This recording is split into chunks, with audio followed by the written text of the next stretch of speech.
It isn't nice to block the doorway. It isn't nice to go to jail. There are nicer ways to do it, but the nice ways always fail. It isn't nice, it isn't nice. You told us once, you told us twice. But if that is freedom's price, we don't mind. It is nice to carry banners or sit in on the floor, shout out, cry of freedom at the hotel and the store. It isn't nice, it isn't nice.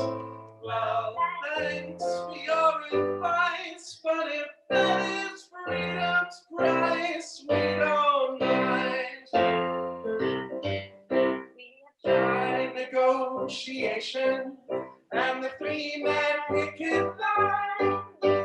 Charlie didn't see us, and he might as well be blind. Now our new ways are nice. When we deal, but we deal with men of ice. So if that is freedom's price, we don't mind. It is nice to block the doorway. It is nice to go to jail. There are nice ways to do it, but the nice ways always fail. It isn't nice, it isn't nice. You told us once, you told us twice, but if that is freedom's price, we don't mind. And if that is freedom's price, we don't mind.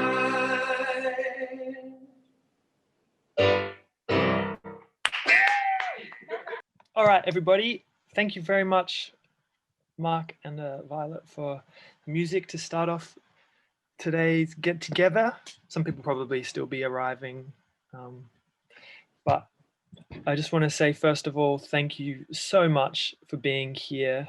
I think it's incredible that there's so many people here, you know, in the middle of the summer holiday period. And I acknowledge that you're probably all very, very concerned about the climate and ecological emergency. And it's just incredible that you're all here. My name is Andy, and I'll just start first by acknowledging the traditional custodians of the land in which we are on. I think we're all on the continent of Australia, so there's traditional nations who've been custodians of this land no matter where we are for generation upon generations. And I would like to acknowledge, as a member of Extinction Rebellion, that the Wurundjeri people of the Kulin Nation here in Melbourne, or Naarm, as the traditional custodians of this land, and that sovereignty was never ceded. And First Nations people have been on the front line of the climate, of the ecological emergency since colonization and in rebellion. And also just to acknowledge... I know this meeting. Oh, hey, Karra, awesome, great. So sorry, I'm trying to get the audio on. Oh, perfect timing is that yeah, Karra, excellent. Karra Kinchilla is up in Narrabri,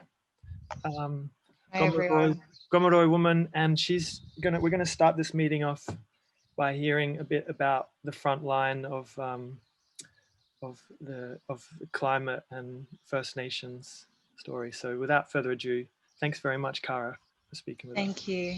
Yeah, thanks everyone. Yeah, it's really good to be here today. I'd like to start by acknowledging our people and the people on the lands everybody's on today, hoping that we can make some big changes this year. Yeah, so I'm a local here. We're on holidays, so don't mind Leela, it's my little girl.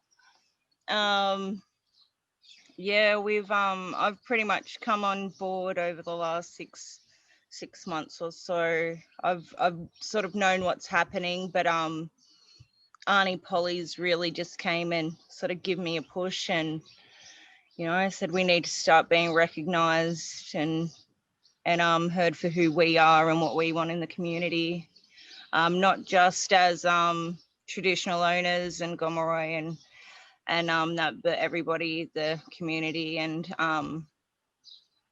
and yeah, so the farmers and everybody that lives here and wants to stay here, I guess, and I think that's something that's happening all over. So I think we're on a good time to work together and hopefully make some big changes.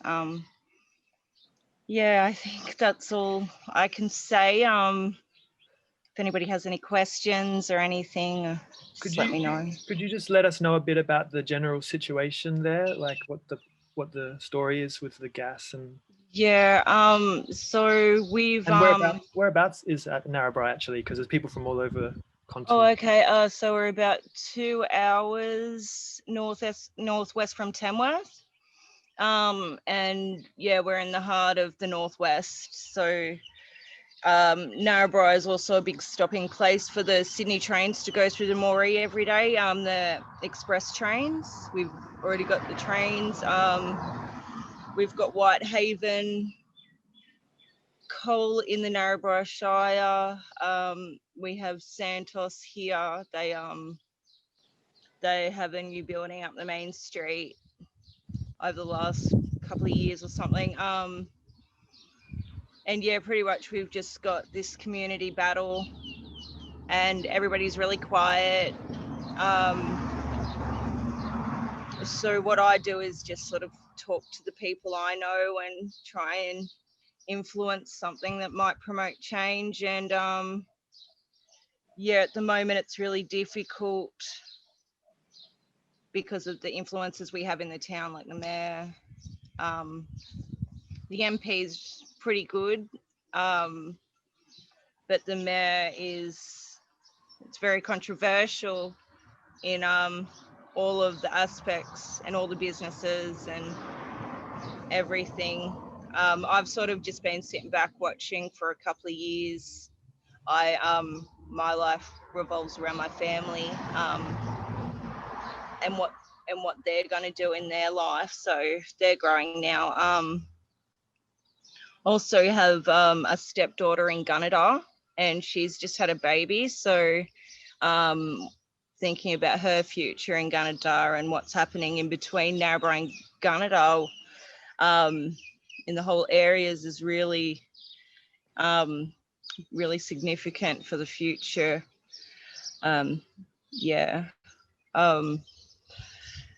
Bringing people here to educate and give the community a voice is something I think is really that we need to work on here as a community.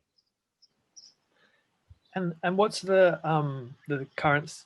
plan? Like, what is the SANTOS planning on doing, and what impacts would that have? What's under threat? Yeah, well, we've got the Pilliga where I am right now, along the Namoi. We've got Mount Capita to the east, and I've got the Pilliga Forest to the west. And the Pilligas are only real forest around here. We've it's really dry. Our rivers were dry, and they want to pretty much take out a big portion. I think it's 100 square kilometers or something like that, and that's a big portion just out of around our area near Narrabri. Can you stop? Sorry. But yeah, it's really scary. And I think with the approval, nobody thought here that it was going to go through. Like, it's just like, no, that's just too big of an impact. They will not approve something like that, but they did. And yeah, so everybody's sort of still in shock, like, wow, the government's just done this massive approval in our big forest, and we didn't think that they'd do that. So now we've sort of got to try and find a way to understand why, and with the community against it as well, and all the efforts being made to stop it, and especially the environmental impacts and stuff like that. So we're really looking into them to explain to the community why they're willing to do this as well. Yeah. Mm. So in the Pilliga there, SANTOS has been approved with to dig up the gas, and that's something that people in Extinction Rebellion in South Australia have been doing protests at SANTOS office, and as well as at the Independent Planning Commission, so-called Independent Planning Commission in Sydney. There was a disruptive action there as well by Extinction Rebellion. And is there plans for more on the ground thing? Would that be beneficial? Yeah, definitely. So I've been talking to Lock the Gate as well, just about getting all the different community groups together for a meeting really soon, just so we could start organising what we are going to do on site and in town. Yeah, with different aspects of what we can do and how we can approach that. And I think, so I'm just sort of waiting for the groups to have a meeting and all of the community to have a meeting and see what kind of push we can use, to sort of make our voice a bit louder.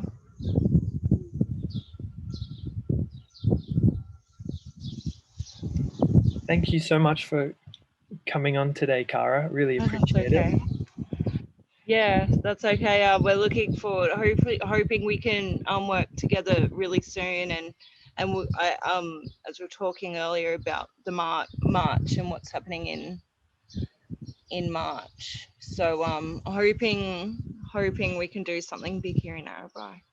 Yeah, we're also not really happy about this football game coming up, the rugby game. So that's something that we're considering, that I might get in contact with, make a move here as well, if that's okay. Definitely. That's a SANTOS. We actually have some plans on that in development right now, Karra. Awesome. And some fun kind of things that will make a total mockery of that. Yeah. So welcome to come here on the day and sort of be seen on that day as well, if they still push.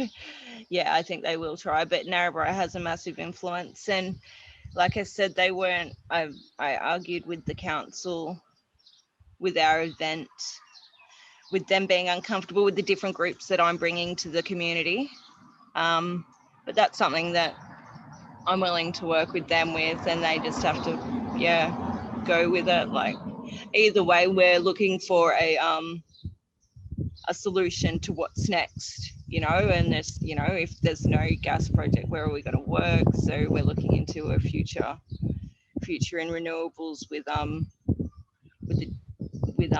who's working here, and so it's all happening here. So I'm quite happy for anybody to come to town and do what they have to do, and I'm excited for all of this to just to build up big momentum. Andy, do you mind if I just say just a couple of things just in response to Karra? Is that okay? Yes, please. I've been having lots of conversations with Gomeroi and various people up at Narrabri, and I just want to acknowledge that the stress that you guys are under up there.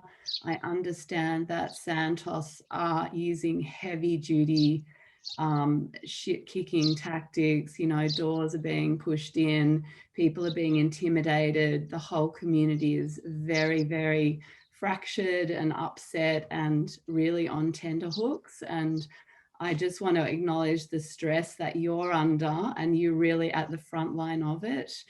And just stay strong. We're really supporting you. There's people all over the state rallying around supporting you, and there's calls out, so just hang in there. And the other thing I wanted to say to everyone here is that that project does not just affect Narrabri and the Northwest.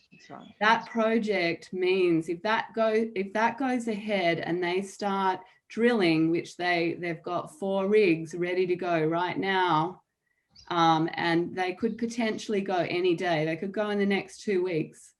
That if they screw up the Great Artesian Basin, that is the whole water, that's the water supply significantly for the food bowl in the whole of New South Wales.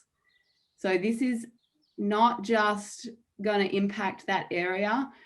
This is just the start. They're going to start in the Pilliga and move out throughout the whole of the state. They're going all the way to Mudgee. They're going pretty much all the way down to Sydney.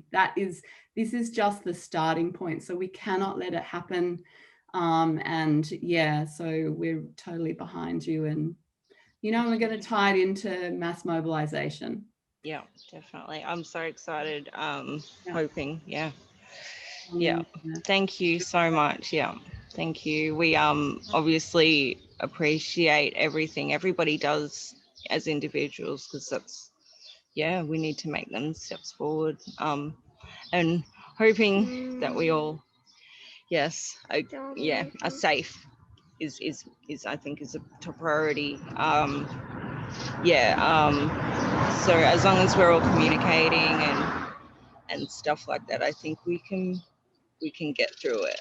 And we do have some, there's some police here obviously that are willing to work at a non-violent level and stuff, of being a small community. So I'm hoping we can all keep it local, and with the local influence it can hope direct everybody. But thank you so much. Thank you so much, Karra, for giving us that insight into what is happening on the ground in regional New South Wales. Thank you.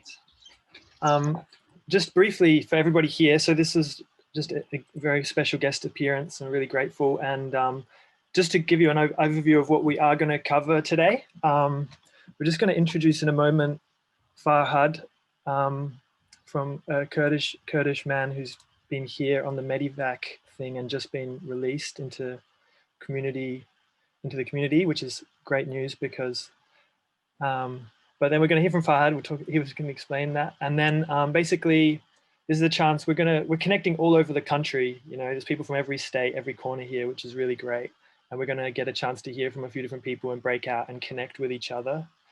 And then we're going to introduce really the plan that we have to get tens of thousands of people onto the streets this year, and how much that involves you and your energies. And we're going to have a breakout room later on to sort of split into state groups as well, and really connect locally with how we can mobilize more people. But yeah, for now, I'll just pass it on to Farhad to just introduce himself. Hello, everyone. Thank you, Andy. First, I would like to acknowledge the Wurundjeri people of the Kulin Nation, and I pay my respect to Indigenous people, and past, present, and future. And my story is really sad. My story could be hundreds of innocent refugees. We fled our countries to find safety and freedom. I came to Xmas Island by about 2013, and the Australian government exiled me to Manus Island with hundreds innocent people. I was there for 6 years, and I have been through torture, insult, beating, and they attacked and they shot the guns, which is really awful. That's really shame from the government. And also, I am really happy because today I am free, and I'm with you people. I am with Australian people. They really amazing people, and it's such a great moment. I have these people behind me. They fight for human rights, which is really amazing, and I really appreciate it. They are my big family now, and I don't want to lose them anymore. And I just want to talk a little bit about my story. I was a guitar maker. And when I reached Manus Island, I had to start painting and write music. I wrote many political songs about refugees' rights, what's happening in detention, offshore detention centers, how the government treat us like criminals. And you people, this is amazing. Give us hope to continue and survive in the horrible situation, which is like a treasure for me. Always I appreciate it, and it's something I have it with me. And from my heart, I really thanks these wonderful people. And last year, I was in Mantra Hotel. Some of my friends came there and they play music, they dance. They gave us hope. We are not forgotten people. And then when I start talking about human rights, we couldn't access to fresh air, sunshine, walking, no freedom. ABF and Serco managers forcibly removed me there to MITA. MITA is Melbourne Immigration Transit Accommodation. I was there for 8 months. They confiscate my art supplies. I couldn't paint anymore. And I had to do something different. I focused on my music and I wrote, I think, about 5 songs there in 8 months. At the same time, I create many different things and I support and I try to be a big voice for other follow for my rights and others as well. And I think the good things and the last songs I did, it was The Smiling Boy. On my birthday, I released that song on my birthday. And I didn't know I'm gonna be released as well. That's really interesting. And it's like something, it's like a gift. I released the song and I was released as well.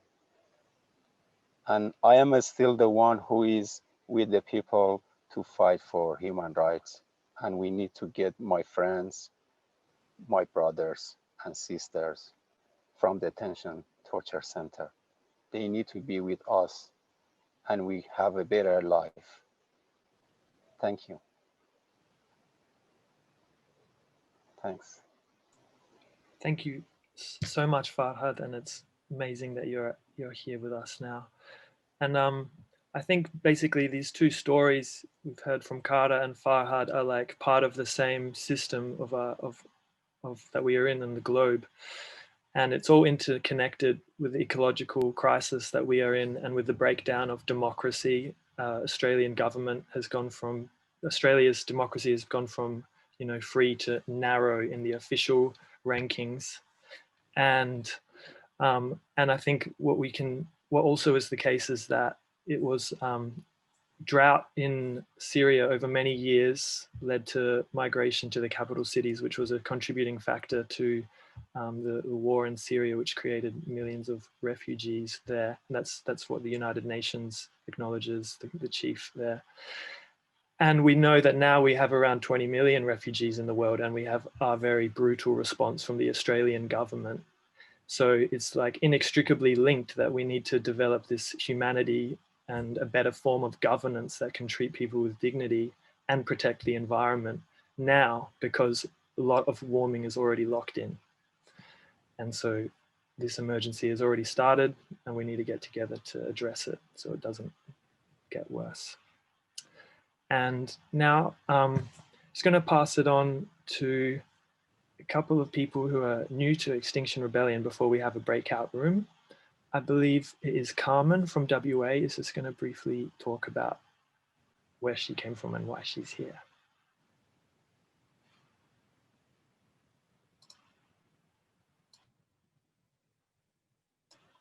Are you there, Carmen? Okay, can you hear me now? Yep. Yeah. Beauty.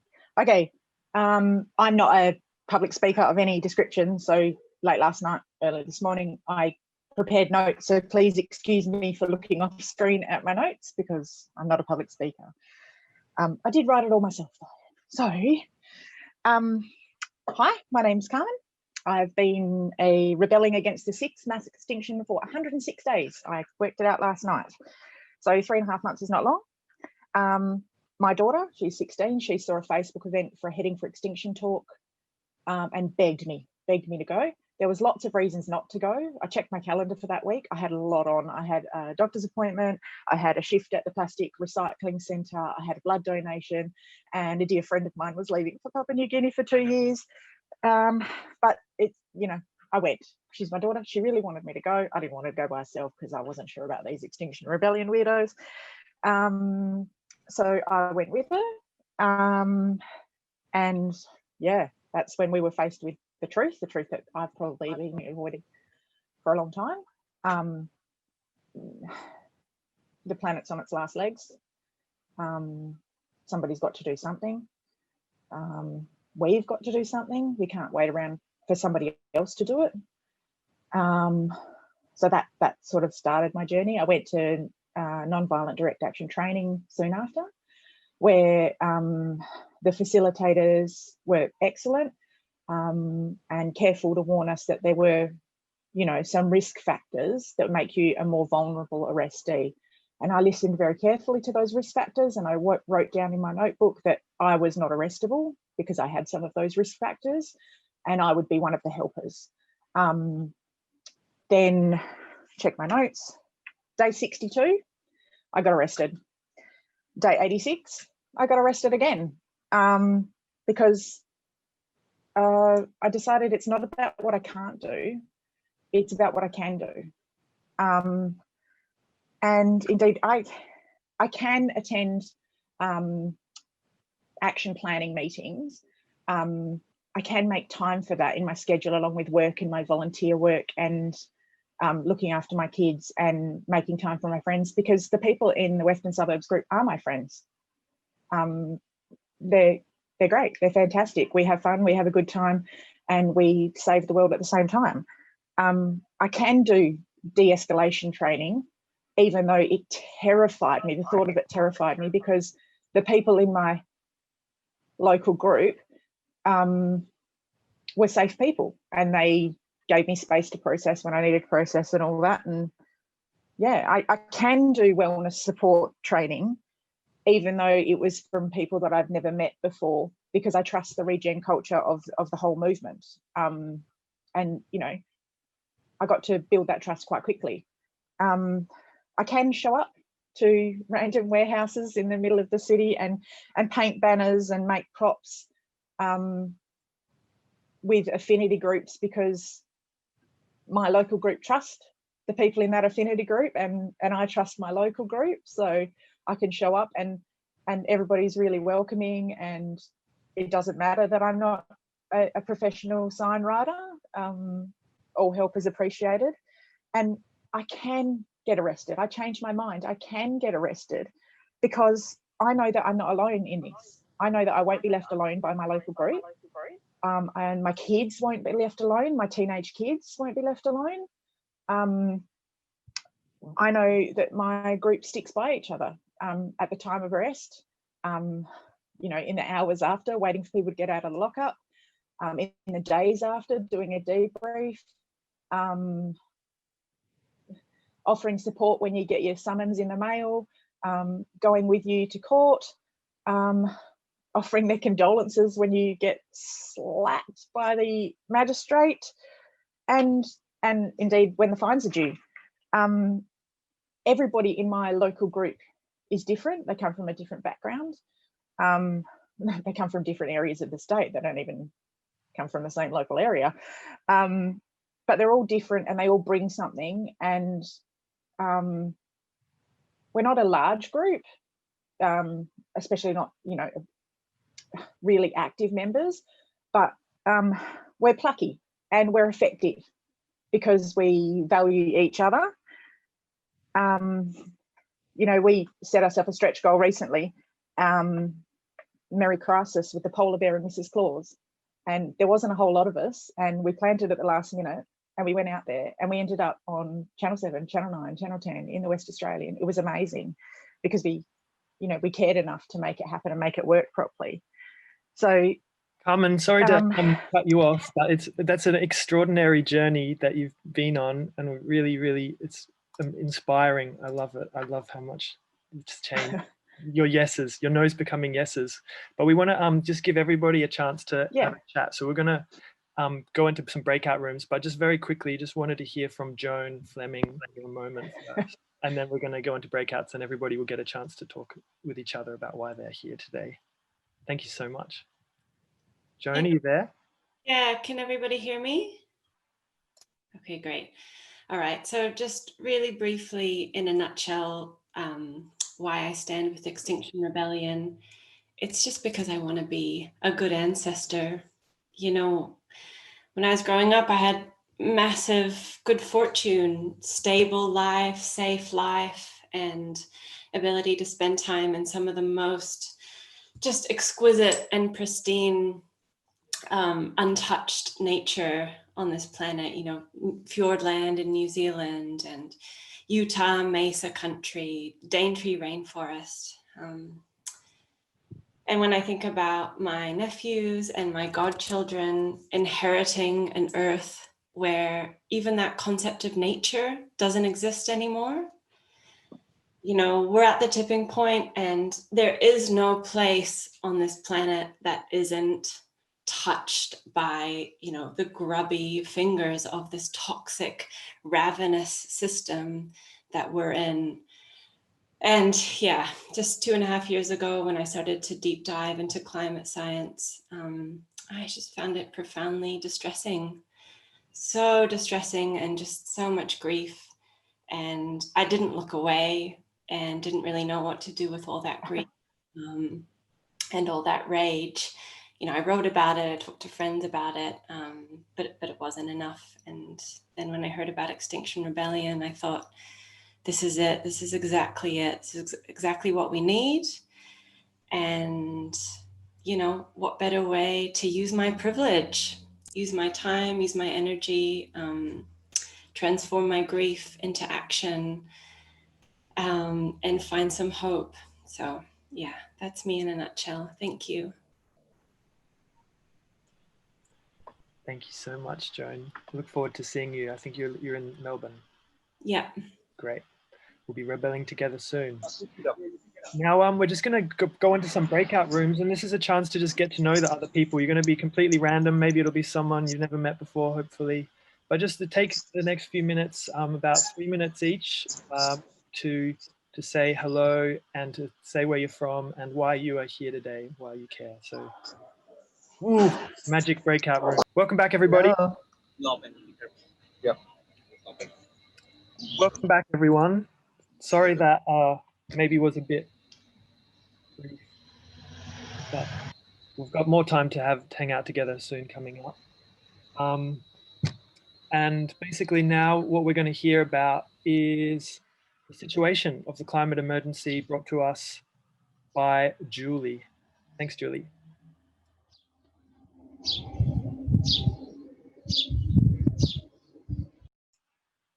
Are you there, Julie?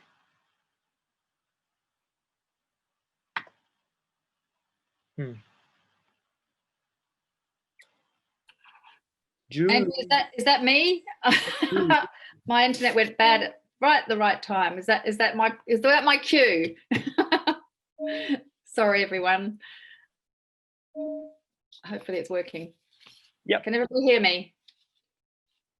Cool, thanks. Sorry, so I don't know what Andy said then, but I guess my little part of this is to talk about, as Andy said, why we're here is to grow the movement and to find ways of doing that and get everybody's commitment and how we can achieve that. So my thing is just to talk a little bit about that commitment and prioritization in our lives of Extinction Rebellion.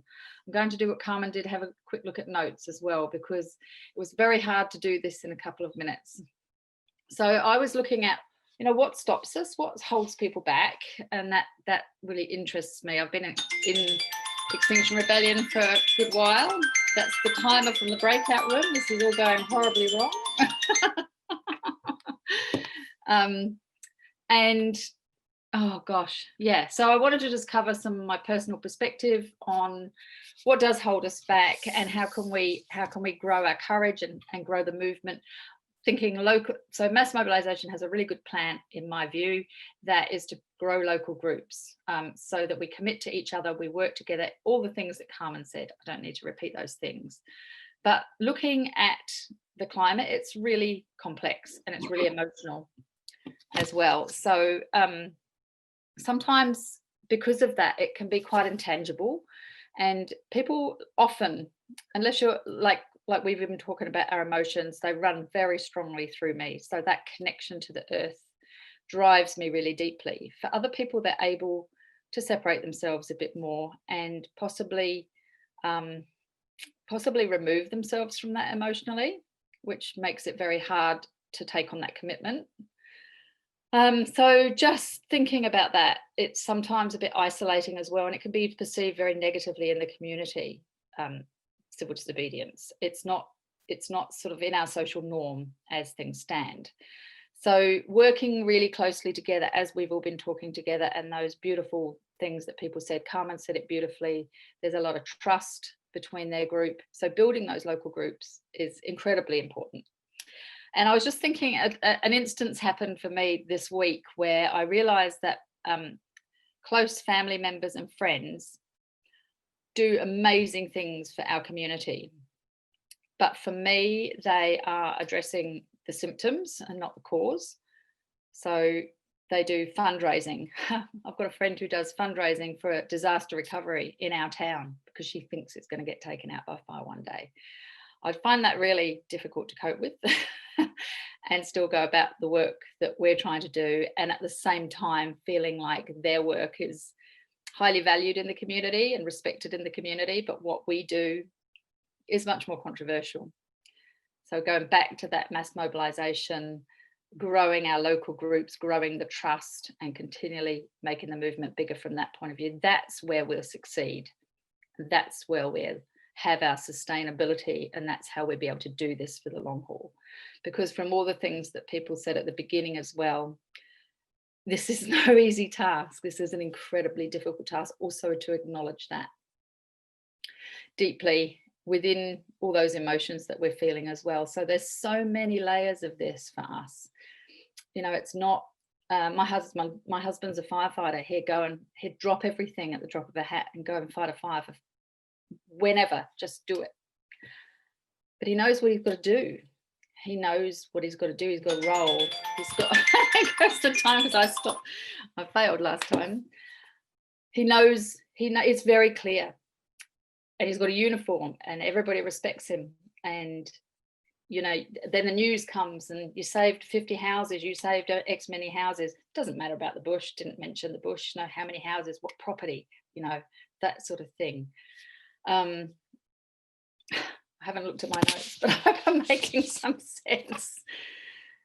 My friend who does the disaster recovery fundraising spends a lot of time at it, but it's so just working on the symptoms and not the cause. So that's, you know, that's really hard for me emotionally. I think the people that I'm around, I love them dearly, and they're really, really special people. But I'm sort of the person out on the limb, on the edge, the weirdo, quite frankly. And I think a lot of us are going to be in that position. I just wanted to share the emotion because it always comes up, is that kind of depth of feeling that I have for Mother Earth, and watching my soil be dry, watching things suck down into the earth, as Joan and everybody has alluded to. So I feel like I'm just really committed to Extinction Rebellion, however long it takes, and it's going to take a while. It's going to take a while to do this work, and it's going to take commitment and prioritization. So I've made that vow to myself, and I really believe that the mass mobilization plan is a good one. And I guess for myself, the nourishment that I get from the like-minded people and that depth of connection is feeding all of that beauty and emotion, and it's actually living. I feel like I'm living kind of in amongst the craziness. So I want to say thanks for that, and I want to just bring that to the foreground, the commitment and prioritization of our work and what we can do. So many people have said it already, so I'm sure I've gone over time. Thank you. Thank you very much, Julie. And now we actually are going to listen to John briefly with a different angle on why we are here and what we have to do. Thank you. This is a message to my future unborn daughter, who will be born in May this year, and a message to the other 130 million children that will be born in 2021. By the time you are adults and turn 18, we will no longer have carbon emissions in this world. You won't have to do what Extinction Rebellion is doing and go take to the streets, but you will have other things that are important. The freedom from carbon emissions will allow people to progressively fall in love with the earth again, to refuse to purchase things that damage the earth, to refuse to deal with banks and financial institutions that damage the earth, to refuse to have jobs that damage the earth in any form whatsoever. It will be immoral and criminal to participate in these activities by the time you're an adult. The third hope I have is that prosperity will, that everyone in the world will be able to be prosperous with a minimum income of at least $25,000 as estimated by the UN, to not live in poverty and to be able to bring up their families in dignity, in jobs that they enjoy, with enough time to be able to fully express their own needs as adults. How we achieve these things are up to the citizens' assemblies, but how we achieve the first of these, zero carbon emissions, is the task for Extinction Rebellion. And our gift will be achieving this task and making the goals, the second and third messages able to be achieved. And hopefully some of us are here to achieve a time when people fall in love with the earth again and when we can live in prosperity. But without the first one, zero carbon emissions, forget it, they're not going to happen. Thank you.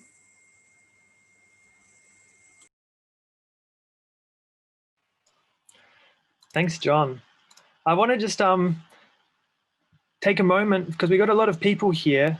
Who here is new, or who here is, let's do it this way. Who here is new to XR, or who hasn't come along to anything before? Maybe you can turn your cameras on for a moment and twinkle your fingers if you haven't been to anything before, or if we're all a bit familiar. There's people are turning on their cameras. 2 participants raised hand. Matt and Hannah, excellent. Good to have you, Matt and Hannah. Tech savvy people raising digital hands.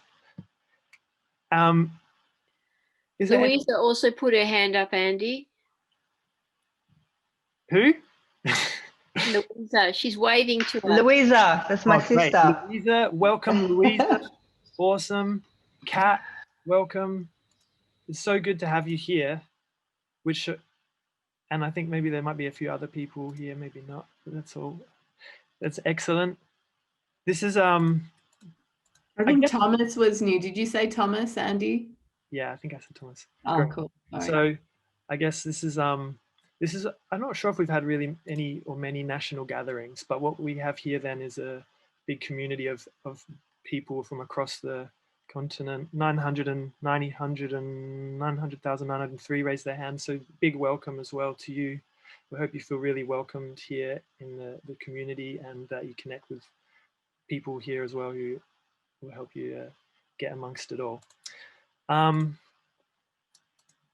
I guess, yeah, just a big acknowledgement to everybody who's spoken so far. It's been amazing.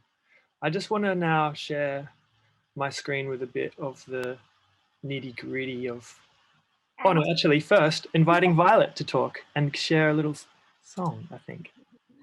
Thanks. Can you hear me okay? Can you hear me okay? Yeah, great. Okay, cool. So, so before we get into the nitty gritty, I just want to talk a little bit about what it means to act as if the truth is real. So we've talked a lot about what the future could be, and we've talked a lot about the dire situation that we're in, and people have talked about what it looks like to rebel for them. And I acknowledge that a lot of people are already acting as if the truth is real and dedicating a lot of time to Extinction Rebellion, and you know who you are, and I just want to thank you all so much for doing that and continuing to do that. Yeah, I just want to talk to the other people, or even yourself, and just really say, like, what does it really mean to you to treat this as an emergency? When we were setting up the agenda for this meeting, you know, Julie's husband Nigel had to go and fight a fire, and he had to leave in that moment and drop everything and go and do that. And so I guess what I put to you is what we do is similar to that, except instead of just treating the symptom, we're actually trying to cure the problem. And so when you think about it that way, that we're still putting out this fire, what does it mean to you to do that in your life right now? And I know that, you know, when you go and put out a fire, it's one day, and so sometimes it's 3 months, or sometimes it's 4 months on the front line, and that's a lot. And so we want to take care of each other and ourselves, because regenerative culture. But also, this is not going to be easy.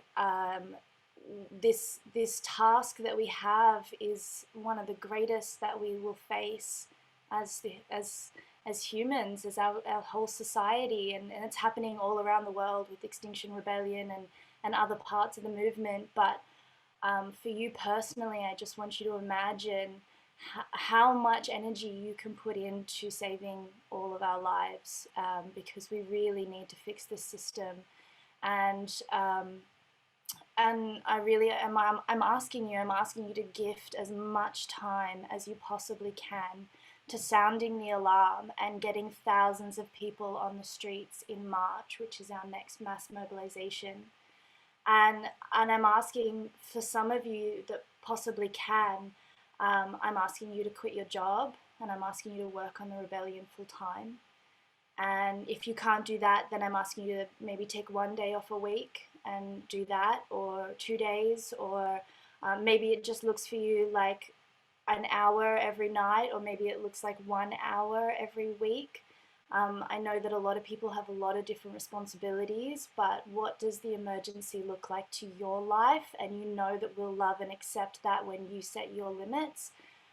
But I'm asking you to really address what your limits are, and work as hard as you can to get 22nd of March to be as big as possible, because this is the year to really drive this home and make a difference. So yeah, that's the ask. If you can, quit your job. If not, a day off a week. If not, an hour every night. Whatever you think that you can commit, and stay regenerative. You know what that means, but give it a priority, please. Back to you, Andy. Don't want to do a song? Oh yeah, okay, all right. Let's build a song. Okay, so I'm sure you all, well, so most of you know this one, but we're just gonna do a bit of an energizer because it's so hot here. I'm gonna open the window, but yeah, it's a lot of energy that's been going on. So let's feel empowered together, and we're gonna do power to the people. So I don't know what this is going to be like on Zoom. This is going to be great, pretty exciting. Everybody unmute yourself now.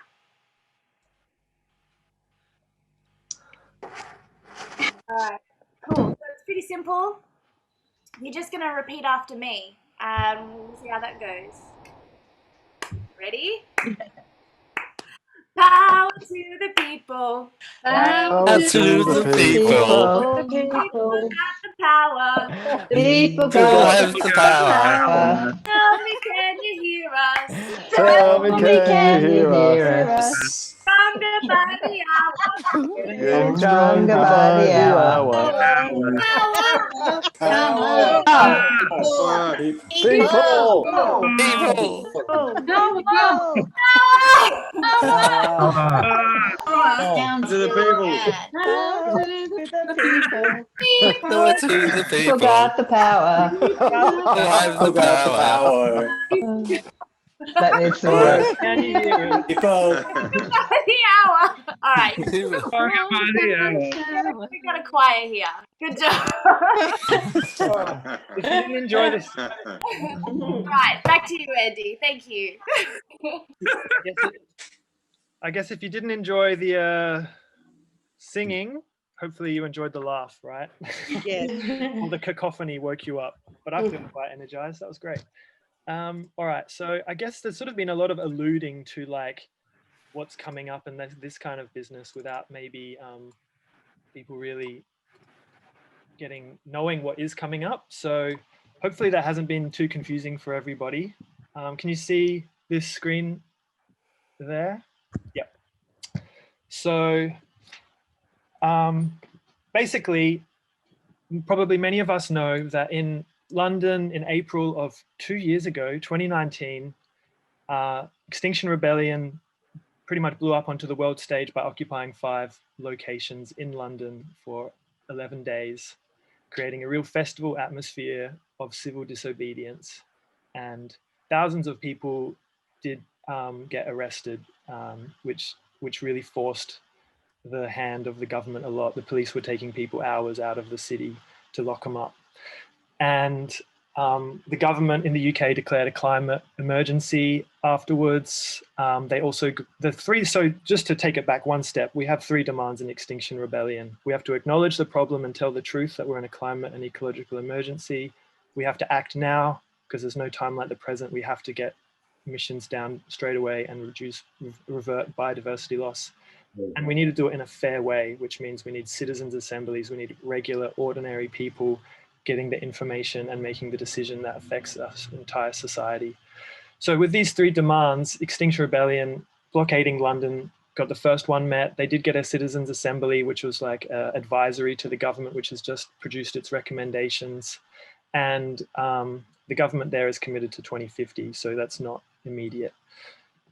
But one thing about this mass occupation of London was that they created an Extinction Rebellion group in every borough of London, which is 32 boroughs, in about 2 months' time leading up to this event, which saw tens of thousands of people take to the streets. So a key message from some of the co-founders of Extinction Rebellion is we have to think what is necessary and not be limited by our imagination of what is possible. And if we look to what is necessary, we can make it happen. We have to expand our dreams, look at like what we think is going to work and times it by 10. And so with that in mind, what we're moving for here in Australia is coordinated, escalating disruption of business as usual. And the way we build towards this is we start locally, because we know that local connection and local groups is what helps create the bonds and this experience and mobilizes more people to get those numbers to turn out in the location. So monthly or regular local actions, creating courage. Then what we're moved towards is this idea of, so we're thinking of these ideas of waves. That's like that's wave 1. Then we move towards wave 2, which is when thousands of people converge on the state capitals. And that's what we have coming up on March 22nd. That's been the national consensus of the next wave of rebellion. And so it will look different in every state, but that is what we're going to see. Thousands of people on the city streets, potentially day after day, because we know that one-day marches don't work. And you know that you might notice March 22nd is a Monday. So right now, lock it in, Monday, March 22nd, you be on the streets. But what we're working towards is this idea of a third wave, is the mass occupation of probably one location, which most likely, let's say, would be Sydney, because Sydney is the business hub of Australia. And what forces the government to meet our demands is the prolonged economic disruption, material costs to them and to the business community, and the massive focus of the media on our moral mission, which is the fact that the government is betraying future generations and present generations and the animals and everybody by being absolutely in bed with the fossil fuel corporations.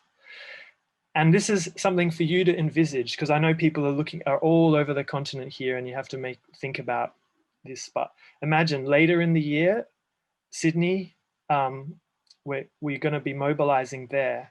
And imagine if the week in the lead up to that, people slow drive from wherever they are in the country in little flotillas, little convoys, big banners, building up massive hype all across the country as we slow down the highways leading towards Sydney.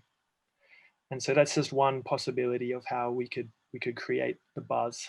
And by going day after day, this is how the momentum builds, because people go, oh, I can come out tomorrow. They're there today, they're going to be there tomorrow, I can come out. And that's how we build that momentum during these peak events.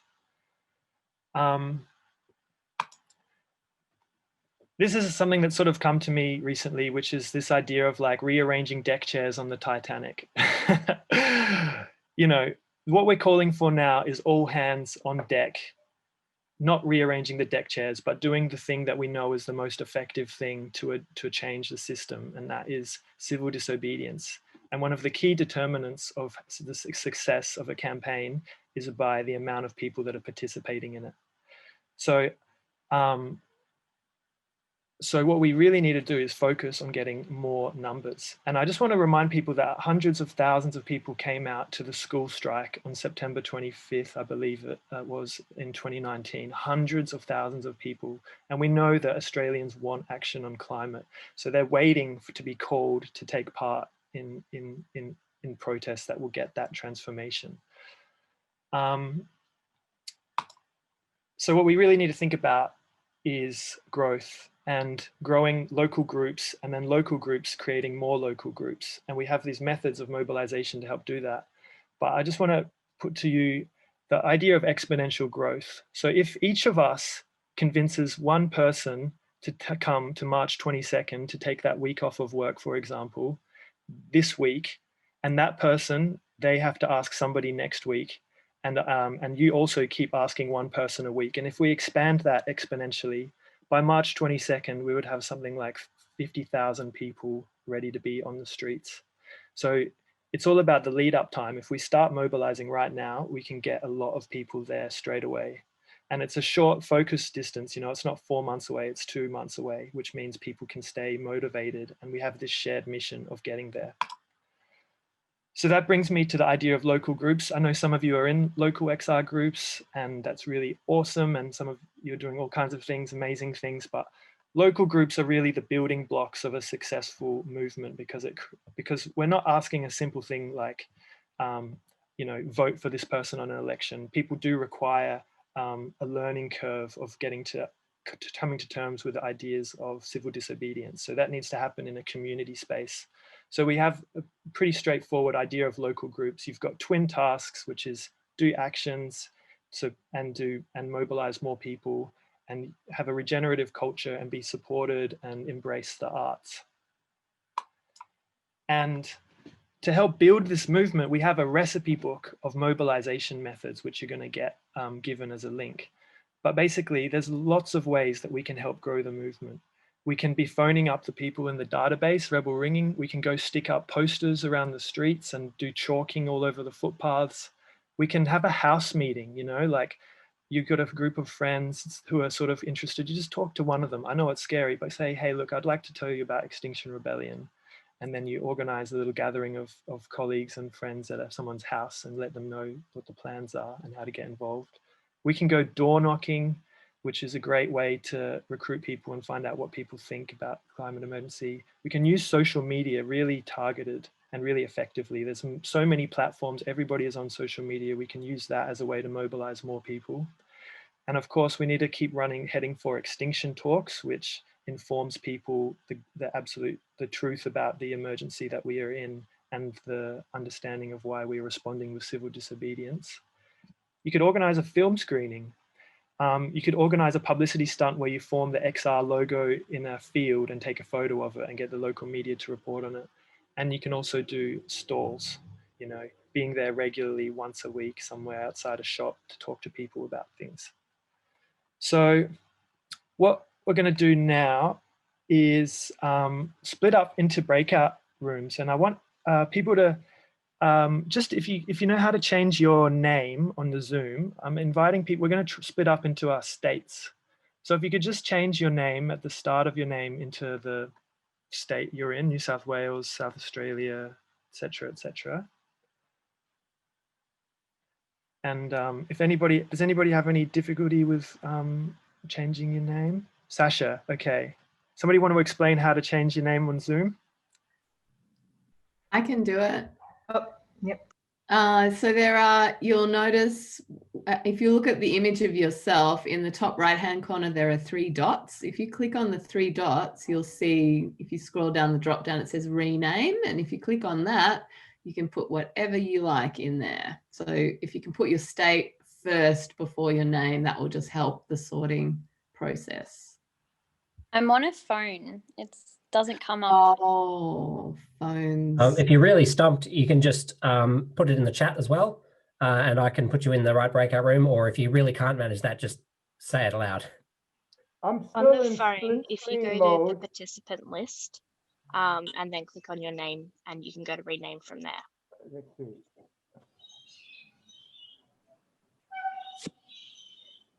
All right. Okay, so we just got a couple of moments. Whilst people are like doing that, you can just feel free to get up and have a little shake around, stretch your legs. Sorry, Andy, do you want me to talk about the actions breakout as well? Oh yeah, great, thank you. Cool. So what we're actually about to do is break up into 2 different types of groups. So Andy just explained that about the steps of mobilisation, and then the other half is obviously action. So that's our twin tasks.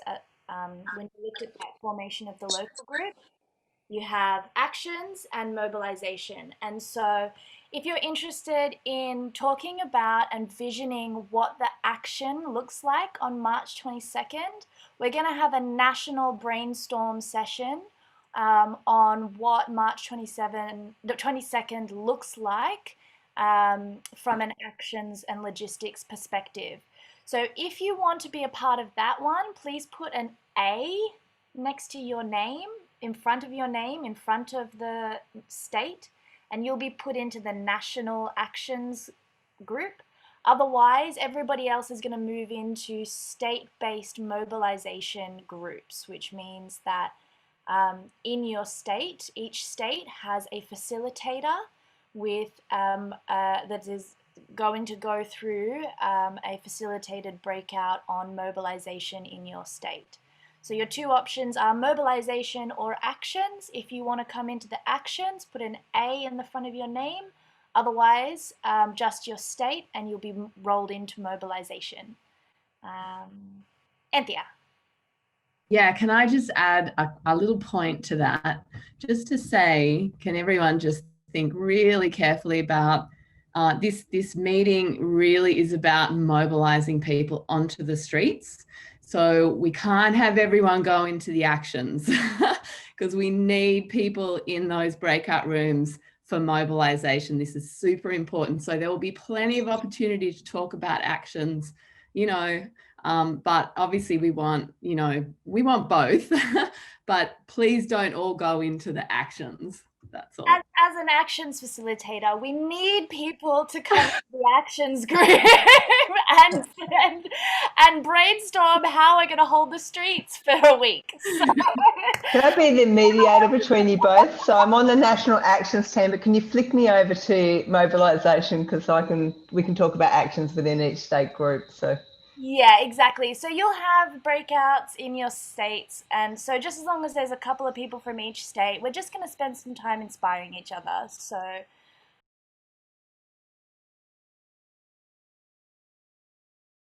Hi everybody, welcome back. Hope that was fun or informative or interesting. We're running as well, I hope it's been interesting for everybody, but as a result, we are running a bit behind schedule. We had a lot of people in the Victorian breakout room. Now, what we just want to do just very quickly is have a report back, maybe from 1 or 2 of the groups, just for like very brief 1 minute or something, Maybe does that actions group want to let us know what was discussed there?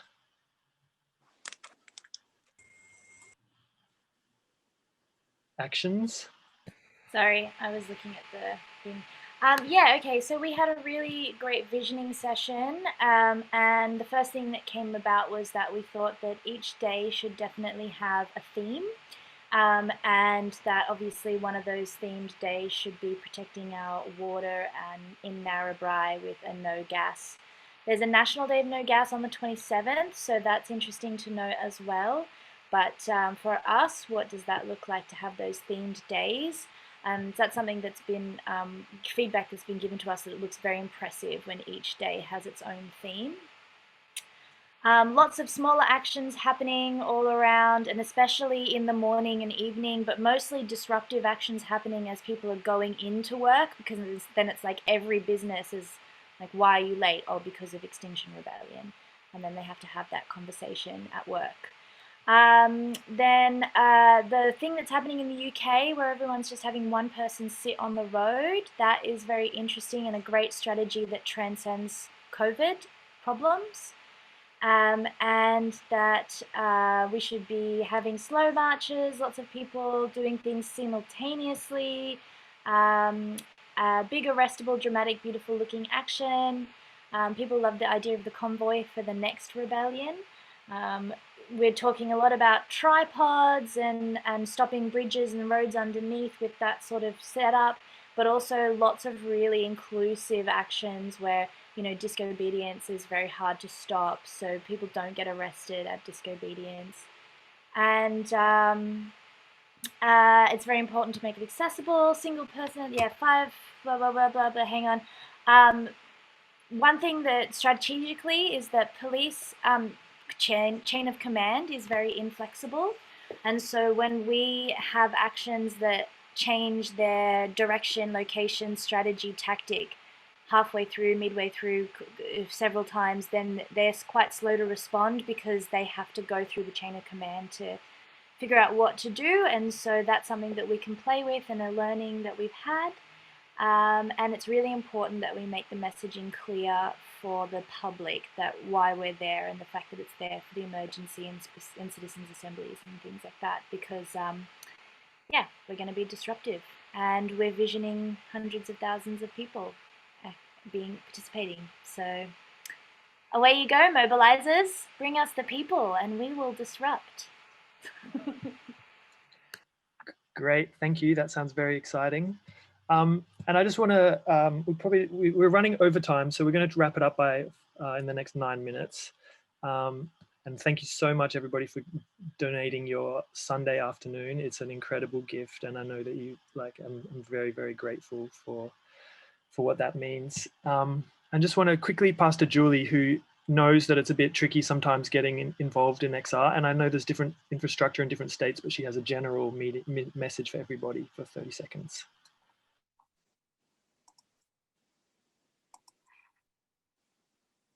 Are you there, Julie? Maybe she's not. She has a bad connection. Me? You. Julie, me? Oh, me, Julie, me. Oh. Oh, yes, I am off. I'm sorry, Andy. I'm so deep into the actions thing then.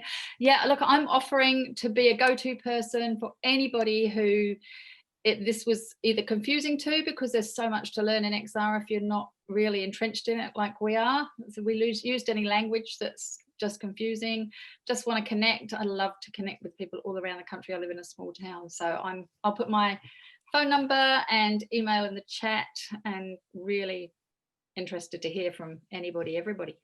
Thank you so much. And I want to acknowledge Andy and Violet for an incredible amount of work going into this for all of us. Oh, it's been an absolute team effort, but thank you so much, Julie, for putting that in the chat. That's really kind of you. And now, just before we finish off, an exciting thing, a little, what could it be? What could be exciting on Zoom? A story, another brief story, this time from Adelaide, land of the Ghana people. I'm just going to invite May to share a little bit about Xmas civil disobedience. You there, May? Yeah, crap, that's me. Yeah, hi, thanks. All right. Thank you, Andy. So I'm Mai from XRSA. Yeah, we've towards the end of December, we've had a few massive actions, at least once every fortnight or once every week. But I guess leading up to Christmas, we were just like, it's Christmas. We have to do something. And so, yeah, in Victoria Square, Tandanya, which is in the main square in the city, it usually holds small festivals and cultural events. So every year they have a city council that puts on a massive Christmas tree. That's a centerpiece for like Christmas and decorations in the city, and it's yeah, very tall. So yeah, we decided that we'd do a banner drop.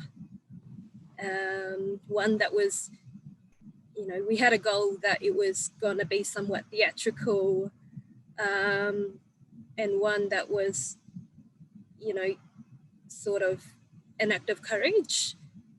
Yeah, so our message was goodwill to earth and climate peace, just keeping it civil, just to bring out the climate crisis to the forefront of people's minds. Also to acknowledge that the climate crisis isn't going away anytime soon. And if we don't deal with this, Christmas won't be a very joyous time for generations to come. So yeah, so just a handful of us, I think there was just less than 10, we decided to just plan something together. Initially, the target audience was about 5 p.m, targeting people like finishing work. But yeah, when we got there, it looked like the police were already tipped off. So that sort of spoiled our action in a big way. So we were trying not to be so bummed about it.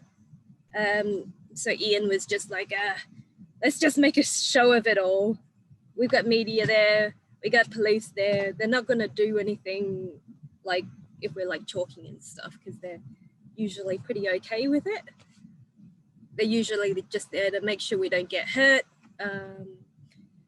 Yeah, so the police spokesperson said to the media that they were tipped off about this action and they were there to prevent activists from climbing the tree. So they planned for police presence to be there. So yeah, we still went there and did our spray chalking, banners on the ground, still got the coverage on the nightly news, which we were okay about. So yeah, we just decided to call it off and we went to the pub. Yeah, but after the pub, we discovered that they'd all dispersed for the night. And so we're just like, let's put our climbing gear on and get up that tree. Santa suits came back on and elf suits. Keith was already wearing his elf suit.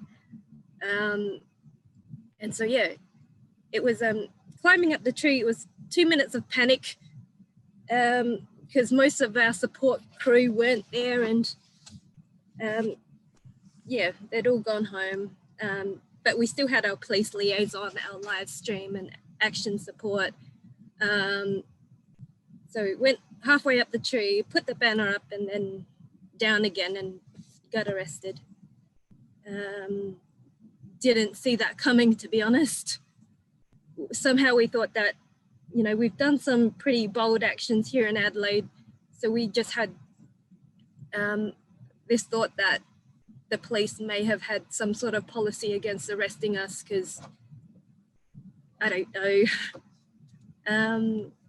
Yeah, so they took us off to the watch house, which was another experience. And then we got issued a court trial coming up March 24th, which would be when the rebellion is. Since then, we've had a voice message from SAPOL saying that it's all been charges have been dropped. So we're just seeking clarification around that at the moment, and if we're still on bail. So yeah, that was the action. So just to sum it all up, so climate change is the biggest threat humanity has ever faced. As I said before, Christmas isn't going anywhere, neither is COVID. And if we don't have climate crisis in the forefront of our minds every day, regardless of whether it is a typical Monday or if it's Christmas Day, then we're never going to successfully deal with climate change mitigation. So as far as I'm concerned, I wasn't ruining Christmas for everyone.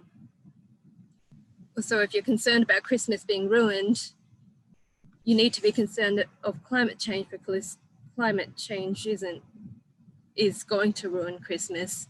If we don't do something about it, it'll ruin Christmas forever. Also, I thought Christmas is supposed to be about the spirit of giving. Maybe instead of giving the atmosphere ever increasing carbon emissions, we should give the environment a break for once. Awesome. We'd much rather be doing other things, but this is about the future of the environment and about life on Earth, and it's bigger than our individual desires. So yeah, that's why we did it. Thanks. Thank you so much for your bravery and dexterity for climbing and skills, and it was such a beautiful action. And I think that what's so wonderful about the action cycle is that there's so many of us now that when, you know, I was feeling like I needed to step down for Christmas, and then seeing you guys step up, it was like, yeah, the rebellion continues when I need to have a break, and so I can have a break and still feel so grateful that you took action. So thank you so much. I'm just going to ask everyone to unmute again, and then when we've got one last fun task, and then we're going to head off. So everybody unmute. Unmute. Wait a second. We need to share the WeTransfer pack, because I already did. I shared in the chat the WeTransfer link. Oh, Andy's just started again. This is a very important link. This is the link to your graphics. This is the link to March 22nd, the information, so that you can get people there. There's a great... No, nobody will see you. There's a great poster there that I designed, and then there's a couple of other people designed, and there's lots of stuff. So check it out. And there's also an information on how to help the refugee action. There's calls to action for how to help the refugees there. So please have a look at that one as well. And we will email out transfer link as well, so you'll get all of that. All right, ready? I say extinction, you say rebellion. Extinction! Rebellion! Rebellion! Rebellion! Bye, everyone. We love you all so much. Thanks, Rachel. Yeah. Sorry we're late. Bye.